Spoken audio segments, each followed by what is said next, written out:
दिनैनिफ्राय जोङो 10 साननि थाखाय बे जोंनि केन्द्र बाथौ फुजा मेलाखौ जोङो लाखिनाय जादों आरो बे 10 सानावनो जोंहा बायदिसिना माने कालारफुल प्रग्राम लाखिनाय जादों। कालचार प्रग्रामनिफ्राय लानानै बायदि बायदि इन्टारनेशनेल एक्सप' बिदिनो मेला बाजार आरो बायदि बायदि बर'नि माने ट्रेडिशनेल बा ट्राइबेल फुड फेस्टिभेल बेबायदि गोबां सुबिदा जों लाखिनाय जादों।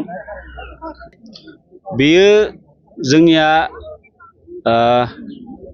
मथा मथि बहुद आगोलनिफ्रायनो बे मोनसे जोंनियाव बिजाब दिहुननाय दङ। आं बेखौ रेकर्डखौ माने क्लियारै बुंनो हाया।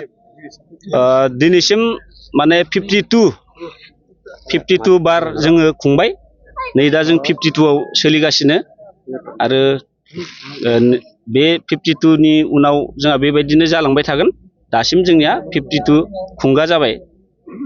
रायजो राजाफोरखौ बेखौनो खावलायो जोङो धोरोमजों लोब्बा लानानै बे जोंनि बाथौ धोरोम बाथौ सिबिसालि जिथु मन्दिर बे मन्दिरखौ जोङो बयखौबो गिबियावनो लैहोर लैहोर फैनानै आफा बोराइ बाथौनि दहाय लानानै गाव गावनि न'खर संसार गासैखौबो जेन मोजाङै सामलायलांनो हानायनि जोंनि आफा बोराइ बाथौनियाव बोर लाफैनांगौ आरो लोगोसेनो धोरोमजों लोगोसे जोंहा गोबां बेबायदिनो हारिमु आयदा बाजार बेबायदि अनेक जों लाखिनायजों बेखायनो आङो आफादनि जानानै गासैबो ओनसोलनि रायजो राजा बिथांमोनखौ जेन जोंनि बे 10 साननि जिथु हाबाफारि बे हाबाफारिखौ जाफुंसार होनो थाखाय बयखौबो जेन लैहोर लैहोर फैनानै जोंनि बे माने फुजा खुंफुंनायाव जेन जोंखौ मदद होफैयो आं बेखौनो आफादनि जानानै बयबो रायजो राजानिसिम गोसो गोरबोनिफ्राय खावलायहरनाय थाबाय।